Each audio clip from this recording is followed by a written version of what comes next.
વડોદરામાં સર્જાયેલી દુર્ઘટના બાદ ગુજરાત ફર્સ્ટે રાજ્યભરમાં અલગ અલગ જગ્યાએ રિયાલિટી ચેક કર્યું હતું અને બ્રિજોની સ્થિતિ અંગે જાણકારી મેળવી હતી। સૌથી પહેલા સુરતની વાત કરીશું કે જ્યાં કામરેજ બ્રિજની સ્થિતિ અત્યંત દયનીય જોવા મળી છે। રિયાલિટી ચેકમાં સામે આવ્યું છે કે સુરત મુંબઈ હાઈવે પર આવેલા બ્રિજની સ્થિતિ અત્યંત ખરાબ હાલતમાં છે। તાપી નદીના બ્રિજની હાલત અત્યંત ખરાબ છે। બ્રિજ વચ્ચે 2 ફૂટ ગેપ પડતા લોખંડની પ્લેટ મૂકવામાં આવી છે। અગાઉ મંત્રી પ્રફુલભાઈએ પણ આ બાબતે નોંધ લીધી હતી। કેટલાય વર્ષોથી આ બ્રિજની હાલત અત્યંત ખરાબ છે। આ બેદરકારી ક્યારેક મોટી દુર્ઘટના પણ નોતરી શકે છે।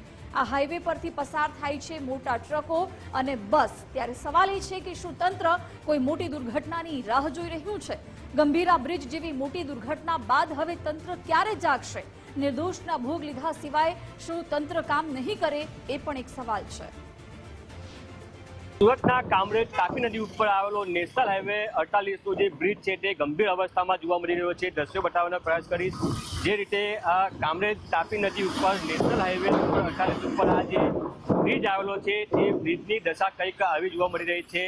આ જે બ્રિજની વચ્ચોવચ્ચ જે લોખંડની પ્લેટ છે તે લગાવવામાં આવી છે। આ લોખંડની પ્લેટ એટલા માટે લગાવવામાં આવી છે કારણ કે આ જે બ્રિજ છે એ વચ્ચે લગભગ 2 ફૂટથી પણ વધારે ગેપ છે। તેના કારણે જે તંત્ર છે તંત્ર દ્વારા આ પ્લેટ છે તે લોખંડની લગાવવામાં આવી રહી છે। અનેક વખત આ લોખંડની પ્લેટ છે તે ખસી પણ ગઈ છે, જેના કારણે વાહન ચાલકોએ ભારે હાલાકીનો સામનો કરવાનો વારો આવ્યો છે। કારણ કે આ પ્લેટ ખસી જતા લાંબો ટ્રાફિક છે તે સર્જાય છે। જીવના જોખમે વાહન ચાલકો છે તે અહીંથી પસાર થાય છે। જે રીતે આણંદ ખાતે દુર્ઘટના સર્જાય છે, જે ગંભીરા બ્રિજ છે તે તૂટી પડ્યો છે, તેના બાદ પણ તંત્ર છે તે જાગે તેવી માંગ છે તે અહીંના લોકો દ્વારા, વાહન ચાલકો દ્વારા કરવામાં આવી રહ્યો છે। દ્રશ્યો જોઈ શકો છો, આ જે બ્રિજ છે બ્રિજની નીચેથી તાપી છે તે વહી રહી છે અને જે બ્રિજ છે એ બ્રિજનો જે વચ્ચેનો ભાગ છે તે લગભગ 2 ફૂટથી પણ વધુ છે તે ગેપ છે તે જોવા મળી રહ્યો છે।